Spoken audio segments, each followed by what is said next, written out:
Good morning, Scott. Hey, good morning, everybody. You know Dan, I think. Yeah, haven't seen him in a long time. How you doing, Dan? Yeah, I'm doing great. Good, good. Considering, yeah.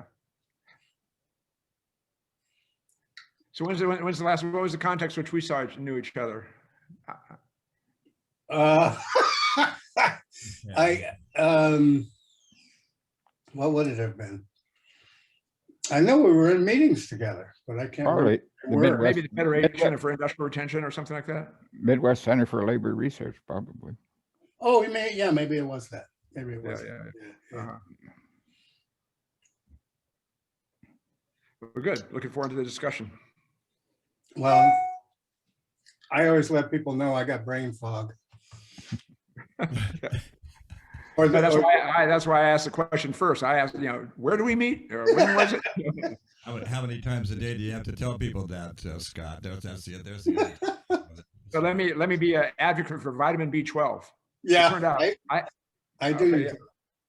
Because I had a real deficit, and it actually affected me. And then I started taking a supplement, and it really had an impact. So, okay, we're now live on Facebook. So let me just. This is the Talking Socialism show for what date are we on here? We're on the 8th of May, 2021, plague year number 2. We're in here, and I want to welcome. Oh, here comes Mikey's coming in. Oh man, the Diesel's going to be here today. Great. I want to welcome Carl Davidson, who's needs no introduction in the socialist movement, and Scott Marshall also doesn't need much introduction in the socialist movement, but also is now a big shot in the Retirees Steelworkers Organization, which is always a great insight. And my name is John Case. We're broadcasting here from Enlightened Radio in Harpers Ferry, West Virginia, and I want to welcome my good best friend here locally. Mike Diesel back on the program this morning. Glad to see Mike. Hi, good morning. A professional comedian for many years, and I was very, very professional. You were very, yeah. We made money at it. We charged people to do it. He got it away. And here comes Tina. Tina's coming in this morning too. Tina Shannon. Oh,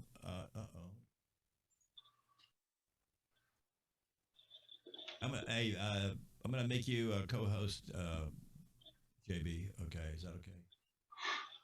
And mix somebody.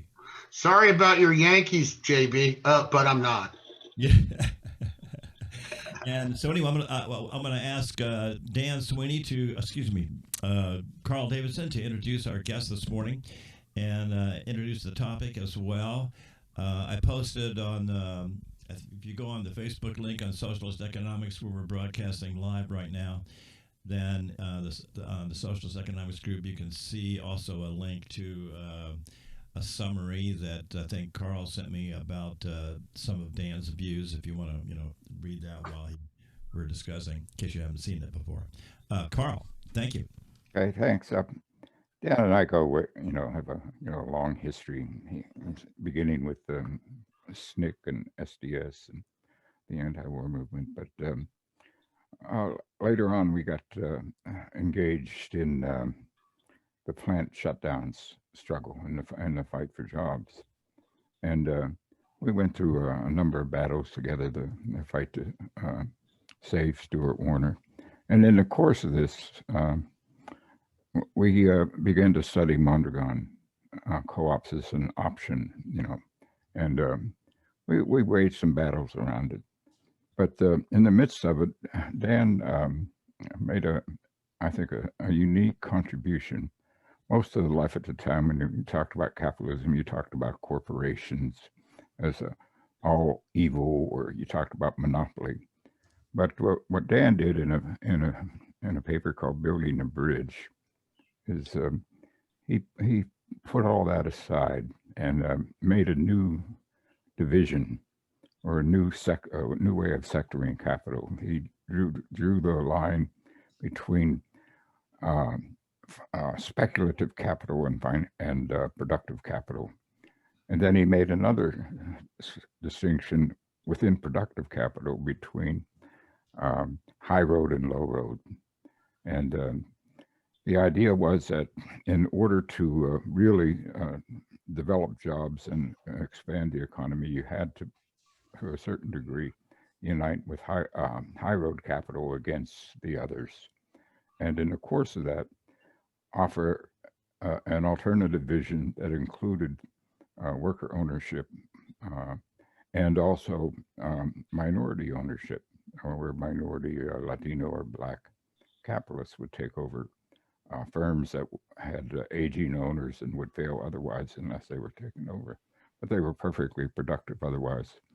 He also helped develop a school to work vision that he did a study of the labor force in Chicago and found that there were 12,000 jobs every year that went wanting because the high schools were not producing people for them. And these were in advanced manufacturing jobs that paid very well and were very important to any part of the economy.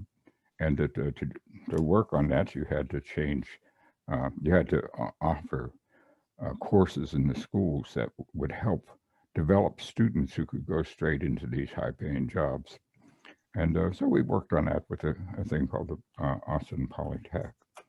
But most recently, what we're engaged in is an effort around the Green New Deal. Green New Deal is a broader context, but within it is the necessity of expanding the manufacturing core of the economy in order to make the infrastructure of the Green New Deal possible. You have to really have a change in the manufacturing core of the company along high road lines. And so Dan is one of the champions of that, and I hooked him up with some people in PDA and other people.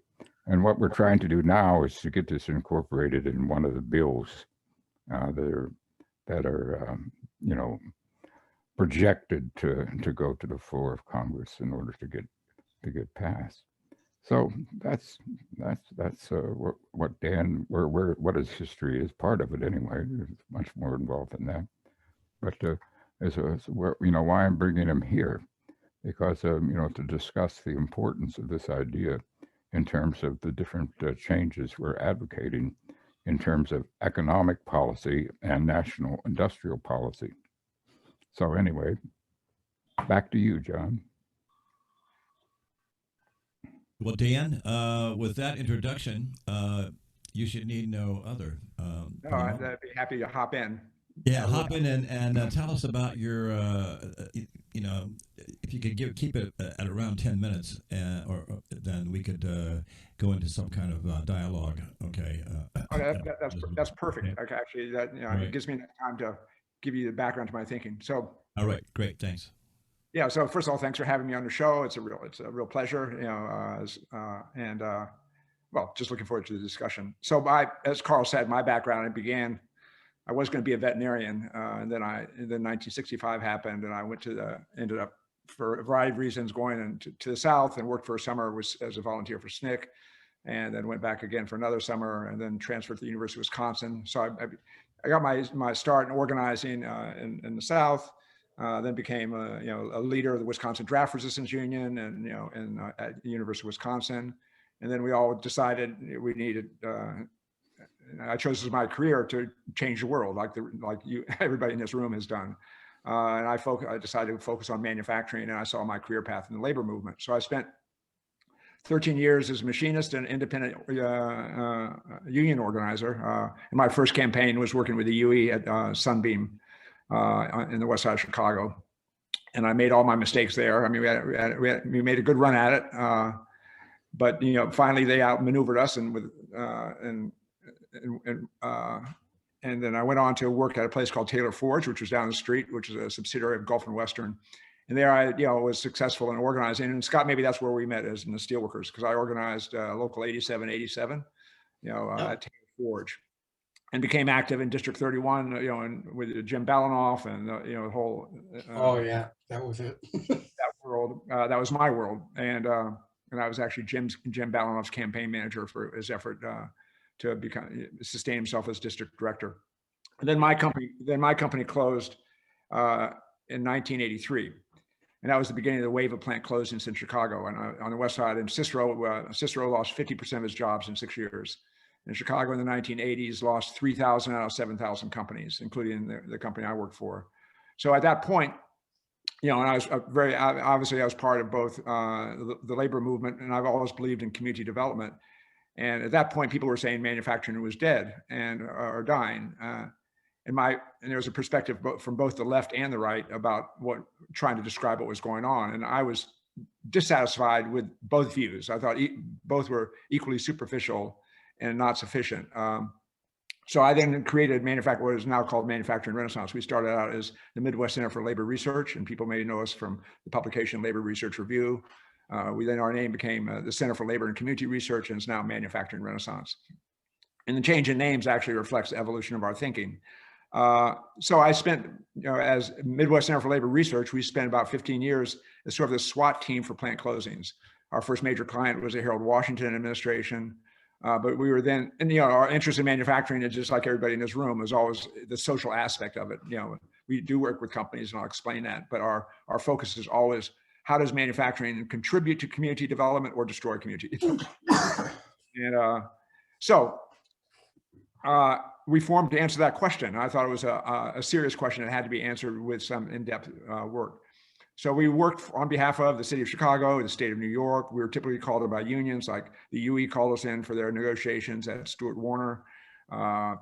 We work for community-based organizations. Our work has always been anchored in Chicago, but we've always worked around the country, and we have actually a pretty good understanding of how these issues are viewed internationally. And after 15 years, we looked at hundreds of companies in detail, in depth. And we, of course, found some companies that needed to close. Because they're simply way beyond repair. They made selective typewriters, or they just had problems that could not be solved in the short term. And it was important to say sometimes to the social movement, look, walk away from this. This is not going to win. This is not going to be a winning campaign. And don't waste your financial or political capital. But having said that, every publicly traded company we looked at was being milked by Wall Street. That was the problem. And those problems could have been solved by having alternative ownership. So for example, at Stuart Warner, which is a UE shop, the UE asked us to come in to help them with negotiations because the company was asking for concessions. And we looked at the company and said, you can give up all your wages, you're not going to save your jobs. You need to take control of this company and control the ownership of it. Or the company's going to be dead. And so we then put together an effort with that UE local to buy the company for $30 million.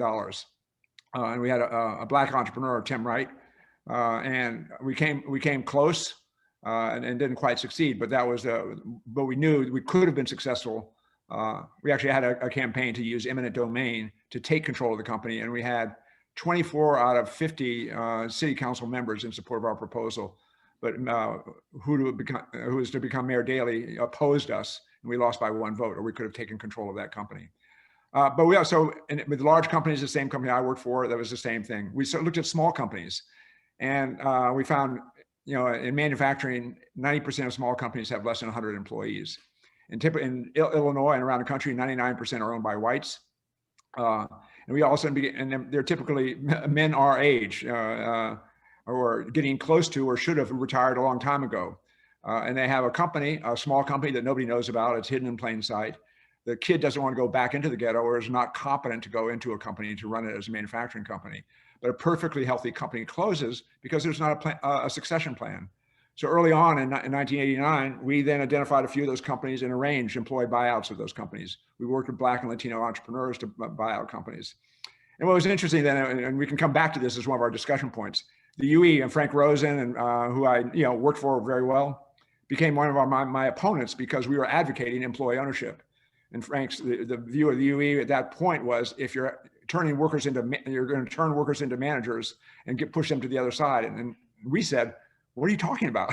Isn't it a good idea for labor to take the control of the means of production? And don't we trust workers to be able to do the right thing with the right training and the right resources? But anyhow, so we arranged the acquisition of a number of companies. And so after let me speed it up a little bit. After those, let's say 15 years, we came to the conclusion that manufacturing was far from dead. That if labor, business, government, community had been slightly more proactive, we could have saved, I think, 80% of those losses. And what we were witnessing was, first of all, the beginning of what I see as late stage capitalism, where finance capital was now driving decisions on, and their motive was always personal accumulation of wealth. And with the advent of new technologies, they can make a ton of money elsewhere and not in the productive sector. David Roderick, head of U.S. Steel, made the point. He said, "I'm in this business to make money, not steel." And he dismantled Southworks on the south side of Chicago, which is one of the most profitable steel companies in the world. So we came to a view that manufacturing could be rebuilt. We said the key thing is that the social movement, including labor, has to go from only being focused on redistribution of wealth to the issue of controlling creation of wealth. There's a void. I mean, you had finance capital broke the social contract by sustaining, operations in ways that could be addressed. So back in, maybe 15 years ago, we began to focus on creating prototypes. What we see is, programs that could suggest a new way to running the economy, a new way to gain control over the creation of wealth, as well as to continue the fight for redistribution of wealth. So we began, as Carl said, one of the manufacturing has changed in the sense that a lot of low-skilled work was shifted offshore, and a lot of companies, moved into high value-added work. And there's a total mismatch between the failure of the education system to be a bridge between communities like the West Side of Chicago and those companies. So we started a public high school focused on manufacturing. And our training was in CNC operations and engineering, but we also talked about ownership, because we needed to create a generation of young people who wanted to have control over the means of production and had the right values that reflected broader community values. We now sustained a company which is now helps arrange the acquisition of small companies that otherwise, who have no other problem except they have a problem in the family, they can't find a successor. So those are, and I think in Chicago, there's probably 1,000 to 1,500 companies that are going to close in the next 10 years, yet could be purchased by workers and by community members with our values. A huge opportunity. We've also advanced the notion of an advanced manufacturing park, and so on and so forth. And we also, in Chicago, we have the Chicagoland Manufacturing Renaissance Council, which includes in the leadership the Chicago Federation of Labor, 3 manufacturing companies, the Cook County government. We have the ministers for manufacturing, on our board, represented on our board, and we shape policy. And there's, just to close up, in the last, so we feel we have a plan that actually is totally consistent with your values of how to manage the economy and develop the economy in a new way. And we now believe with the social, economic, and environmental crisis, people are looking for a paradigm shift. They're open to it. It's now a mainstream issue. It's no longer an issue on the margins. The challenge is who's going to guide that paradigm shift. Is it going to be somebody like Donald Trump, or somebody who's a right winger who's even more competent than he was, or is it going to be from the left? And so we believe that we have a program that tomorrow could help rebuild communities like, the West Side of Chicago, like Appalachia, like New York, like Cleveland, with a vision of creating wealth that's consistent with social values, the role, the value of labor. The role of a company is to serve the community, not to serve an individual capitalist. And so, as Carl described, we now have the program and we have the vision that could go to scale. And with the election of Joe Biden, and actually some of the surprising characteristics of his administration, there are people who are open to an alternative vision. That it has to be practical, but it can also be visionary. And so we as actually with Carl's help, met the Progressive Democrats of America. They've read all of our papers, and we have much more that we can share with you about this notion of paradigm shift in our programs. And so we've joined together with PDA, with the Democracy Collaborative, with Democracy Partners, and with the Century Foundation, and with an African-American Policy Institute from Chicago. And we're now contending and meeting at all levels within the White House and within the Senate to win support for a vision of manufacturing that is inclusive and is based in community. And one last thing, I'll say, we can rebuild manufacturing, but if it's done under the old industrial policy of this country, meaning it's for private accumulation of wealth, manufacturing will increase income inequality. There has to be an industrial policy that's anchored in what we call inclusion in industry 4.0, which means we embrace new technologies, but there has to be an equal amount that brings working class people with the broad public into the decision-making on how technology is used and how companies are run. So let me stop there. I tried to hit a number of points that I'm sure we can discuss, at length. About 100. John? Yeah, hold on a second. Sure. Yeah, can you all hear me? Yeah, I can hear you. Yes. Okay, let me just Loud and clear. before we get started here, a lot of questions come to mind, but I'd like to organize the discussion maybe rather than do the other question and answer thing. Let's just start to roll kind of with commentary, because I know people are going to have a lot of different ideas on this. I just would add one question to Dan to think about, and that is, what is your comment would be on the role of technology, AI, and the implications for what kind of human infrastructure is required to rework the workforce to adapt to those kind of dimensions.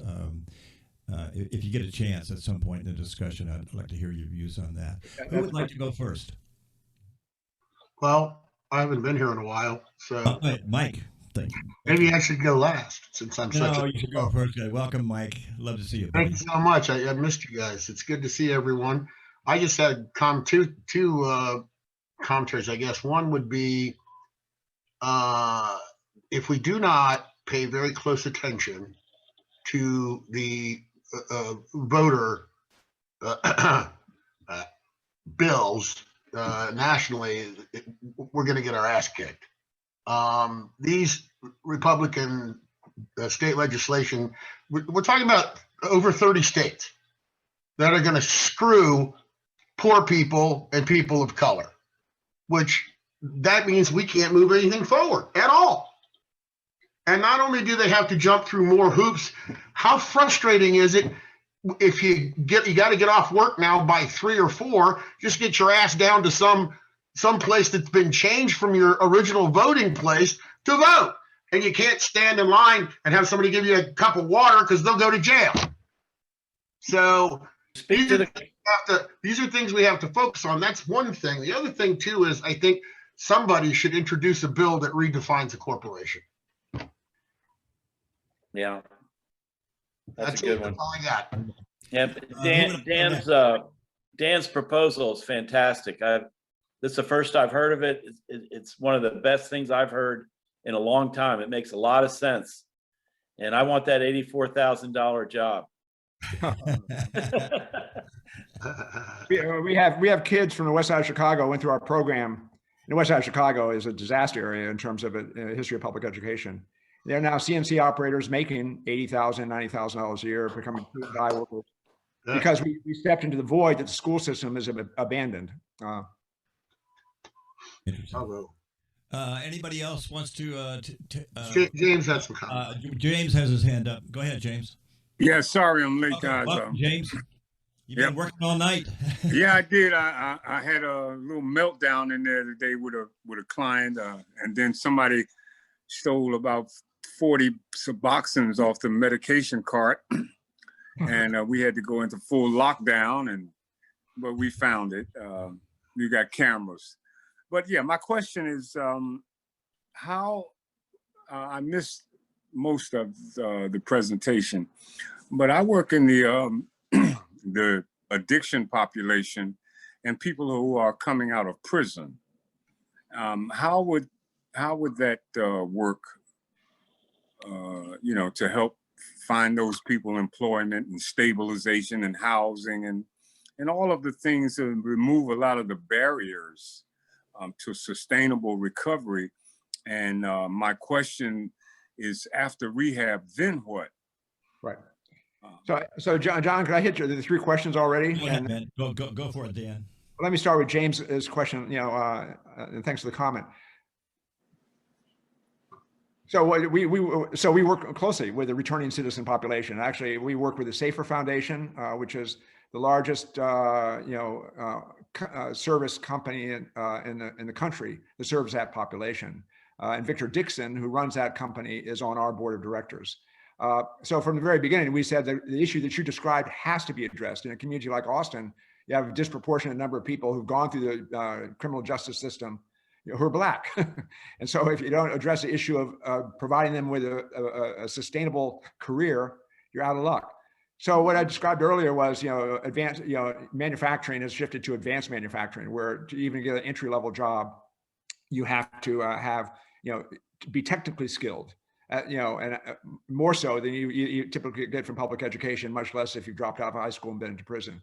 So we did a pilot project with the Safer Foundation to, in fact, address that issue. And we started with 15 men who were in a transition center. And we upgraded their math skills. We had simulator CNC machines. We worked with them. So when they came out, we connected them with a real training program inside the community colleges based on CNC lathes and mills. Those 15 men were all employed and had a 90% retention after 6 months. The Safer Foundation, since that time, has now trained over 1,000 people and placed them in manufacturing jobs. Again, these are jobs that on average, and it's not an entry-level pay of $84,000, but it's after you've been there for a few years, you have your, and again, the notion includes benefits. So they've now placed over 1,000 people with a retention rate of about 85%, whereas the average retention is about 50% or less. And again, this comes to my whole thing. You have this crisis in capitalism in the manufacturing sector in terms of finding talent.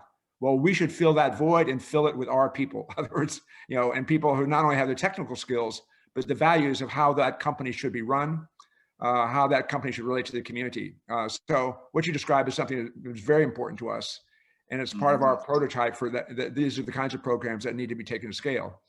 Because if you just give a person comes out of prison and you give them a job at McDonald's, or you say it's just ridiculous. They're going to go back to the trade they know best. And yet we have an opportunity to fill those jobs, and we should be doing that. And that should be a major program of the progressive movement. The second issue on electoral reform, like what you say, of course, is the case. Yes. For Mikey, there's a right-wing assault on this country in every level. But the reality is, and there was a great article in the New York Times just even this last week, is in large part why the white working class as well as the black working class was left out of the plan. They weren't, and were won over, well, particularly, large sections of the white working class, run over to a demagogic right-wing program. So to me, the challenge of the left is not only do we have to, of course, fight for electoral reform and defend every right we have, but we have to advance a different vision of how to run the economy that addresses the needs of the mass of people. And manufacturing is the only sector that can build a broad-based middle class. And so we should become the champions of manufacturing, but do it in a way that's inclusive. And in fact, first of all, begins with the people who are disproportionately affected by deindustrialization, which were the Black and Latino communities, but extend this to all distressed communities, including in Appalachia, and elsewhere. And then finally, I want to come back to this issue of technology that John raised with his first question. It's to me, if we want to change society, well, from a socialist perspective, we have to embrace new technologies. We can, the minute you begin to say we aren't going to advance new technologies like electricity or mass, or ways of production and so on and so forth, it's just a slippery slope, and you can never contend to really manage society. The key question about technology is who's making the decisions on what technology to use and how to use them. And Carl mentioned like Mondragon, and I don't know if you've had that discussion, and that's worth a couple minutes to describe it. Do you guys know what Mondragon is?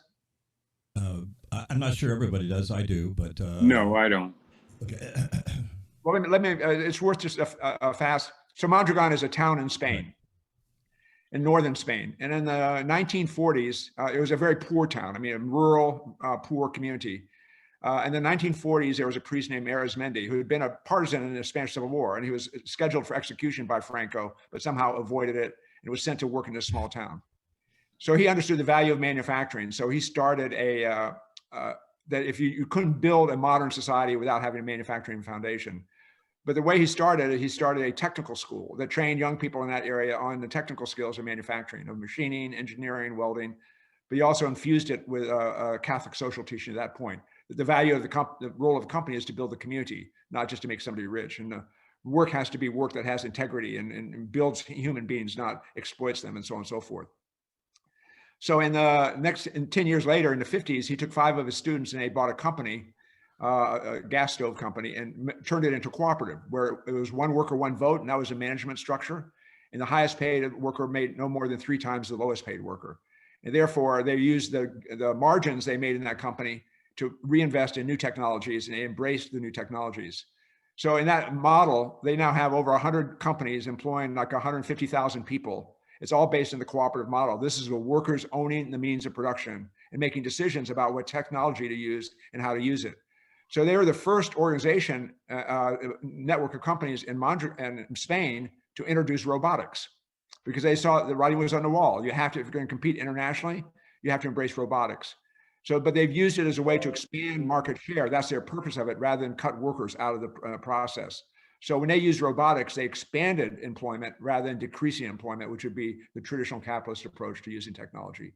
So that's the key point I want to make, is that the labor movement and the social movement has to continue to fight for redistribution of wealth, but it has to take advantage of the crisis in capitalism to gain control over the means of production and to be making the decisions through their role in production, as well as their role in politics, as well as their role in society, to make sure that technology is used for the benefit of us, not to our detriment. That's great. I mean, I'm certain there was a bunch of people in the 1920s looking at each other going, gosh, I'll miss my horse, you know. There were some. You know, just because of, you know, modern day. But also, too, I read online, and I read this, there's an article about the microchip shortage. And in the restructure bill, if you read that one second, they have $50 billion going to jumpstart us building the chips and manufacturing them here. No, that's right. Well, you know, Purchasing. that's right. I mean, to me, that's when you're talking about. To me, it begins in the late 70s. Is the beginning of late stage capitalism, where prior to that, you know, the private sector, GE or whatever, when you had a big company, they were invested in that manufacturing sector for decades. You know, GE made products, Ford made cars, US Steel made steel, whatever. In the 1970s, you know, but their motive back then was how do you maximize profit? But the character of technology meant it was anchored in something like manufacturing that required long-term planning and so on and so forth. With new technologies, you know, in the 1970s with the chip and with computers and information technology, they could make tons of money elsewhere by cannibalizing the companies they'd made. Well, I remember, not to interrupt. So back in the 60s, manufacturing was 28% of GDP. Today, it's 11% of GDP, which is about the same as West Bank and Palestine. So what we have to do in part of the process was offshoring and getting rid of our productive capacity when we could have sustained it. You know, it wasn't the Chinese or anybody else that forced us. It was a decision by Wall Street to, you know, to destroy things, as you know, just like a slumlord in the housing market. Let's get some other viewpoints. Well, I just have one more follow-up to that.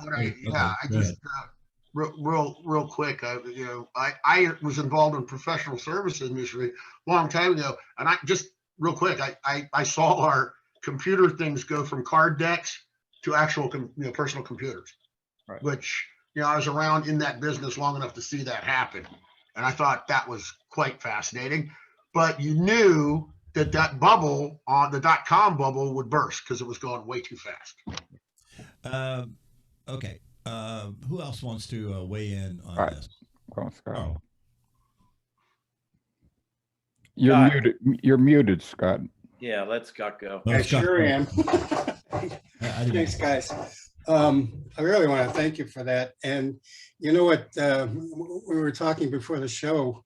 I think we may go back a lot longer than I thought, Dan, because I don't know if you remember Southern Student Organizing Committee, but I went down with them, and I was real involved in SCEF with Ann and Carl Braden, so I'm sure you knew. So it goes way back and then all the way up to today. Anyway, and I'm really glad we got this chance. I would like to stay in touch and work on some of the things that you're working on here. I want to say on the Mondragon thing, you know, as you mentioned, the steelworkers have this relationship with Mondragon, and it's already created jobs of the kind that you're talking about in the United States. And I can't remember exactly where the plant is, but there's a plant in Pennsylvania that shut down. It was a steel manufacturing plant, plate steel and all of that kind of stuff, and it's reopened now because of Mondragon. And what they're making is the big wings on the, you know, what do they call those things? Wind turbines. Wind turbine. Evansburg, Peter. Yeah. Where is it? Evansburg is the name. Evansburg. And that's just an incredible, and it put, I don't know, do you know how many people it put back to work, Carl? I'm not sure. There were 3 plants altogether, and you know, it was they probably saved 1,000 jobs overall. Yeah, I would think so. And that kind of thing is beginning to happen in more and more places. And it's really interesting how that connects with the Green New Deal type movement and heading in that direction too. So I just think that's an incredibly important aspect of this, that's going on. And I also think that there is, and I think this is important to what we're talking about too, there's a whole new atmosphere in the labor movement about these kinds of issues. And things are moving in a very good direction, I think. And I was thinking about, you know, I think people have probably seen, you know, the teachers union in Chicago had a thing where they won what's called bargaining for the common good, which basically says that that the labor movement, that in a contract, they can not only negotiate about the class size and teachers' pay and all of that kind of stuff, but they can bargain about neighborhoods where the schools are, and they can talk about childcare and stuff like that are outside of the direct contract kind of thing. And that's a growing thing. And that, as a lot of people have noted, it heads in the direction of a basic income for everybody kind of thing. So anyway, I think it's a hell of a good time to be having this kind of discussion and this kind of work. Go on, Tina. She's got some comments making in the chat. Yeah, I'm just having thoughts about how to message this, as always. I haven't been sitting in on the PDA meetings lately regarding this initiative. Because I didn't really have a role up to this point. But now this whole discussion has really triggered a lot of thoughts in my head about how to message this and popularize it. And I was just typing about how I think the Chicago teachers strike and that model of community organizing, I really wish somebody would write a book about it. I think we should study that. I think it's time to popularize Mondragon. Because, you know, we have social media now. And so anyway, that's what I'm gonna be thinking about, is how to like start moving this message into social media, like more memes, more little personal stories about how wonderful it is, all that kind of thing. Yeah, let me say one thing. Let me return to, if I could just make a comment what Scott said. So and teacher union is a good example. Let me just say, when we first started our school, you know, in the west side of Chicago, which was a public school, we insisted it would be a public school, not a charter school. Actually, the CTU, and that was opposed to, you know, and actually our biggest obstacle initially were progressive educators, because they had this anti-corporate view, and you know what we had a school that was based on, and we had the support of 140 typically small companies that were desperate for talent. But and that goes back to Carl's point of describing what we do, that we've sort of separated between speculative capital and productive capital. And we were serving productive capital with our students to give them careers and to have, with the future of them having influence in those companies. Later on, actually the CTU and the AFT, actually Randy Weingarten came and toured our school, and they began to see us as a model, you know, otherwise, and so their views shifted. Now we have a joint program, because if you're going to take our education model to scale, one of the biggest problems is finding instructors who are not only technically competent in manufacturing, but also culturally competent, you know, and pedagogically competent. So we now have under the leadership of the Chicago Teachers Union, we have a joint program called the Industrial Apprenticeship for Advanced Manufacturing. So the CTU is leading the training of new instructors, because we can't go to scale with these programs unless you have teachers who can teach to it. And so to me, and it's focused, and you know, so we have to certainly fight for basic income. But my argument is the left has to argue for rebuilding our productive capacity and lead how it's done. Because if you don't have a society that creates wealth, you won't have the tax base to sustain basic income. I mean, basic support services. I mean, that's part of the spiraling down. So we have to really, pick up this program of rebuilding manufacturing, but under our terms. And that's what, we're working together on with Tina and with Carl in the PDA. Let me address that myself. I think that realizing the potential of the kind of program you're talking about, and I was especially impressed by the approach of as rescue of abandoned companies that still have a real assets, okay, and could be save both jobs and a standard of living in a community. But in order to thrive, that kind of approach needs a considerable amount of political protection, not just protection, but to, as you suggest, being incorporated into an industrial policy. Right. And it's an industrial policy that would say that, we're going to attach a value other than profit maximization to the public good that another form of enterprise, might offer, okay? Or better or differently organized one. Mondragon could be a model, but there might be, there might be many models that would be, assuming you had, like Mike proposes, like a political support for different kinds of quote corporations, or different kinds of firm organization. But that presupposes a fundamentally socialist society, in my opinion. That's my challenge. That's my problem in a way with the concept, is that it's the kind of an industrial policy that the owners of capital will mount existential resistance against.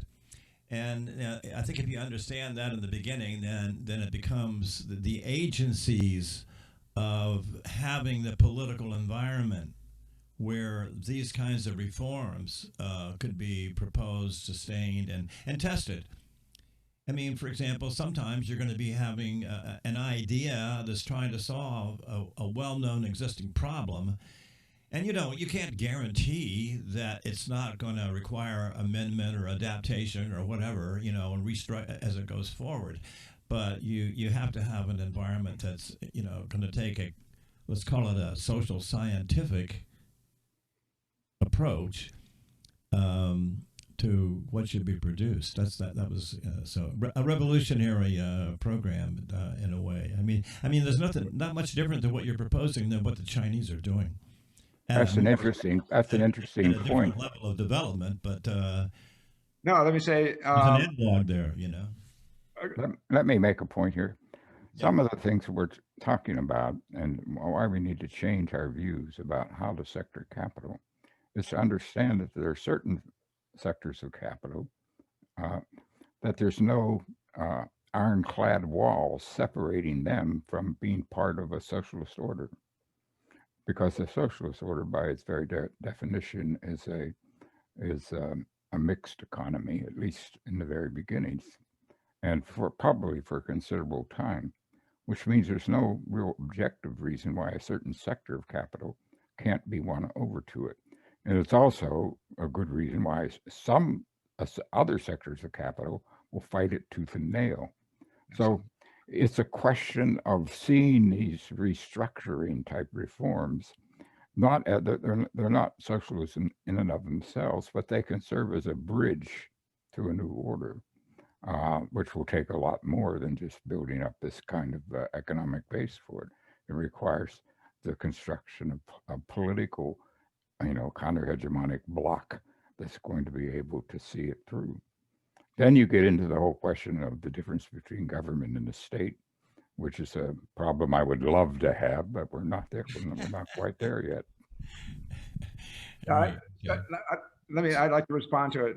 One thing, I've written a larger paper called towards a paradigm shift, towards a new paradigm shift, in other words, and it's a longer paper, it's 25 pages or so, which talks about this theoretically as well as gives descriptions of the practical projects, which are seen as prototypes for this new approach. And that's sort of underlying everything that we're doing. And it calls for, and so two things was, it explicitly says, in other words, the industrial policy, and we said it should be an industrial policy.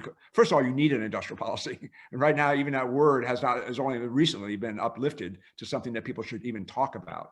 But it should be an industrial policy, and we've said it should be industry inclusion and industry 4.0.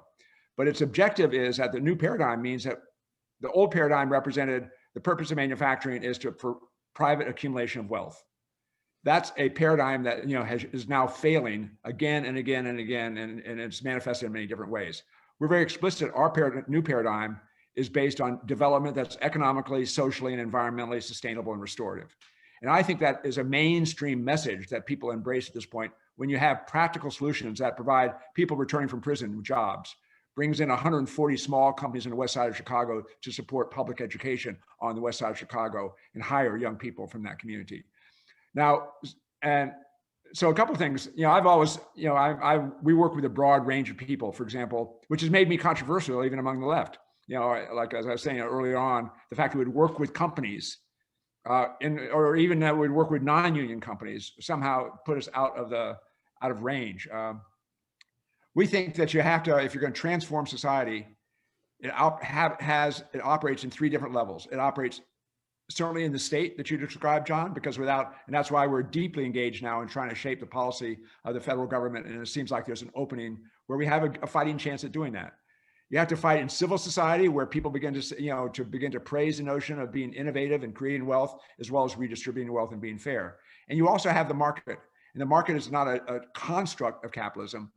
It's a place that capitalism has thrived and has had hegemony, but that doesn't have to be the case. What Mondragon represents, as well as Emilia-Romagna in northern Italy, that was organized by the Italian Communist Party, where different values, people representing socialist values, competed within the market even more effectively than people with capitalist values. But I've always used in my work, because it's very broad-based, what I'll insist on is the discussion has to be system neutral. We don't advocate, because we have a broad range in our coalition of people who are hesitant to call themselves socialists. But that would be the title itself would isolate us, not the program.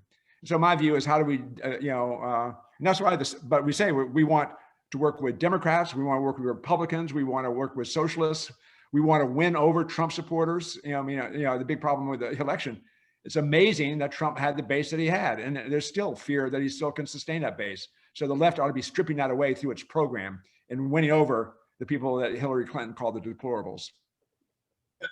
I got a real quick question. In Chicago, how are you working with the Chicago Federation of Labor? I'd really like to know, because I'm a delegate and I would like to be able to respond through the council also. Well, so we historically, I still see myself basically as a member of the labor movement. My major interest is working with labor, right?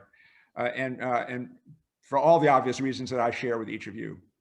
When we started, actually, and early on, even in the steelworkers, by the way, because I came from District 31, I was viewed, my biggest opponents were often the bureaucracy within the steelworkers during that period of time under Lord McBride and so on and so forth. And they have, in fact, drawers of information on me. Because I was viewed as a fighter within the union and so on and so forth. Might be right next to my drawer. Yeah, exactly. I'm sure that's the case. We know that's the case. So initially, the Chicago Federation of Labor in the 80s was hesitant to work with us just because of controversy and because of internal union politics. Don Turner became the head of the CFL, and he came out of the Chicago Teachers Union. And he saw that what we were doing back then was very creative, and he was a creative, curious thinker. So he began to work with us. And so since that time, since 2000, we've had a close partnership with the Chicago Federation at all levels. In fact, I took Don with me to Germany. He became familiar with what was going on in Europe. He embraced our program, even with some controversy, because one of the things we insisted on is the labor movement needs to be able to work with non-union firms with the purpose of not just organizing them, but having a political coalition that talks about rebuilding our productive capacity. And that still is a controversial issue within the trade union movement, which means which is just silly. I mean, if you're going to organize somebody, you want to have contact with non-union firms. I mean, that's how you organize. I mean, hello. So right now, now our relationship with CFL has gone through ups and downs based on who's in leadership. Don Turner was fantastic. And so Don, we created the Chicago Manufacturing Renaissance Council with Don as a leader representing the CFL. And we had the the Illinois Manufacturers Association, which is a Republican organization that joined us along with Manufacturing Renaissance. And that was the formation. And since that time, the CFL has always been on the executive committee of our work. And under Don Turner, it was fantastic. Under Jorge Ramirez, it was fantastic. And we have worked closely with him today. And it's a matter of principle for us. Tina has her hand up, John. Yeah. go Yeah, ahead. just to add to that whole union, non-union sort of paradigm, I was on a Rebuilding Appalachia call recently, and they had IBEW people from Ohio.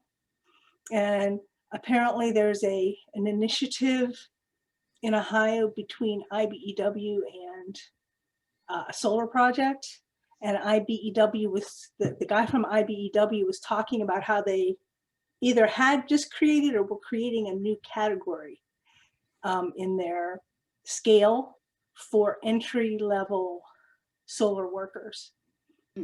Because, you know, that's been a point of contention, is small scale solar companies pay so little.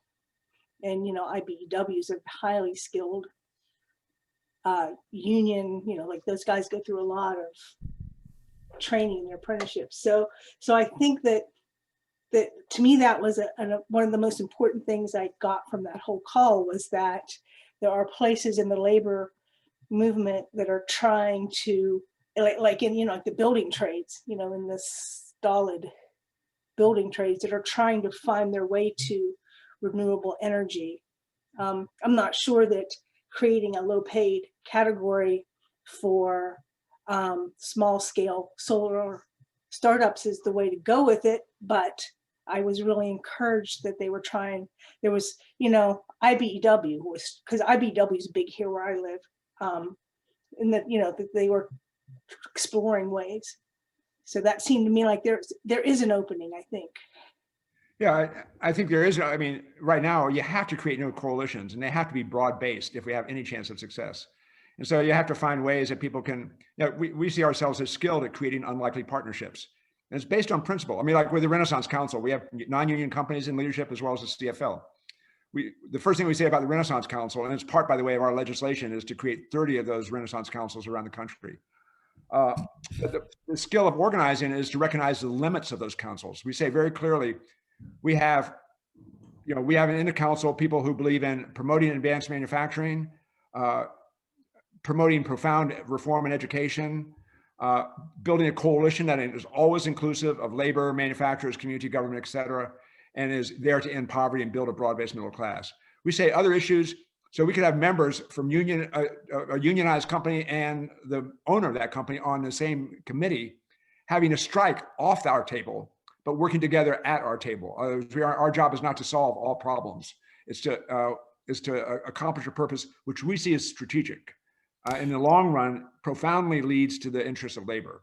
But it requires labor, just like it requires a community organization, not just only looking at its own interests. I think but seeing its own interests in the context of broader interests, and that's always been the position of socialists. Let me see. Hold on one second. Let me see if anybody else have want to weigh in here. Okay, because I have another question to ask you, Dan. Go ahead, JB. That's okay. Oh, go ahead, JB. I'm sorry. Yeah, well, I was just going to say that, you know, I grew up in a union shop, in a union school apprenticeship that was designed to cover the shortfall in engineers at the time. The average age of engineers was like 66, right. And they needed, all these guys were going to retire, so they had to bring in young people to take their spot. And this would be a perfect opportunity for all the unions to do this and start up all their apprenticeships.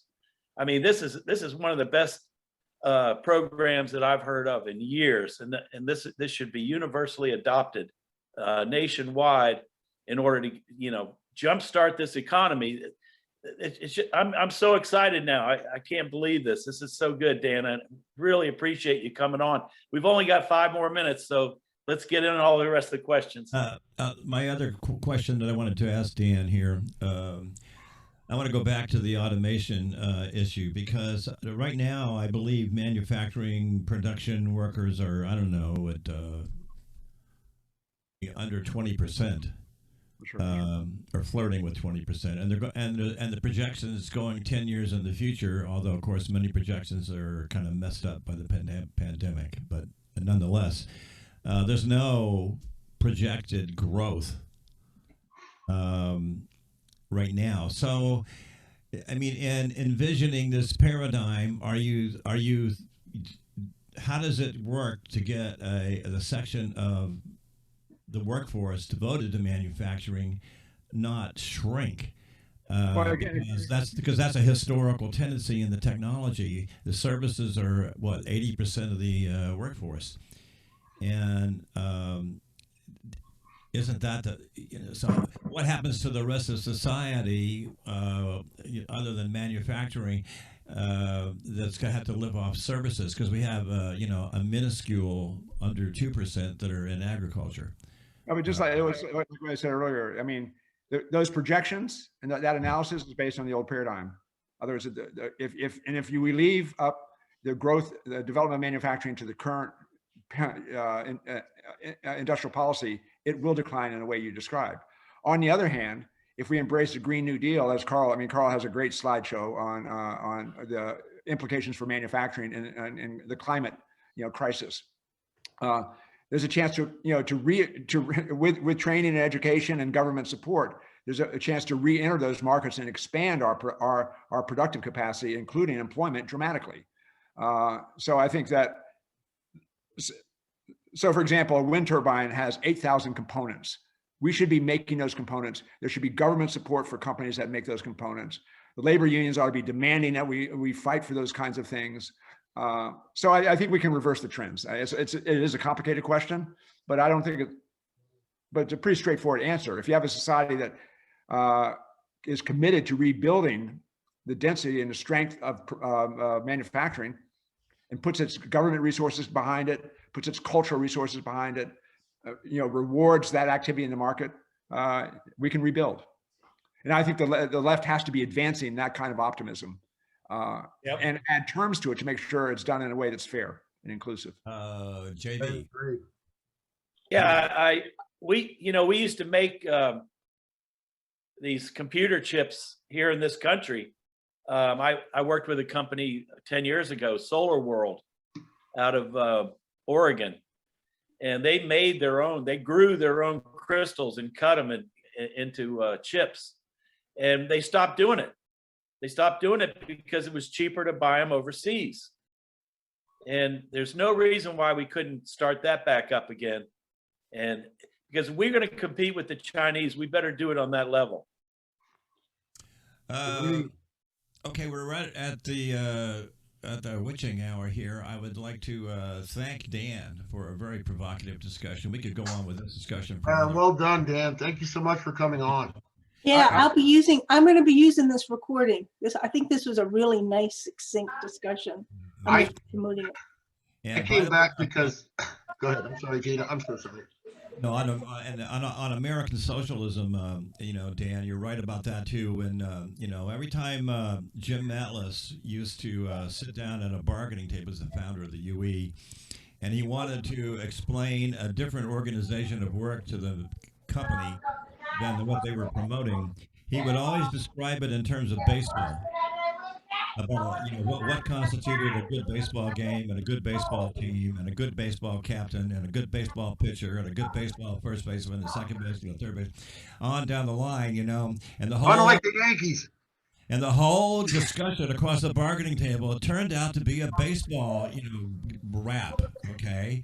And then one time when he was at a national convention, he was asked by, a representative of the People's World, which was the Communist Party newspaper at the time. I asked Jim about what his attitude towards socialism. He says, well, I tell you one thing, when it comes here, it's going to be called baseball. Anyway, so Hey, John. we can do it that way too. I'd be happy to share my paper, by the way. You know, maybe John, I can send you a copy of the thing. You could send Yes. it.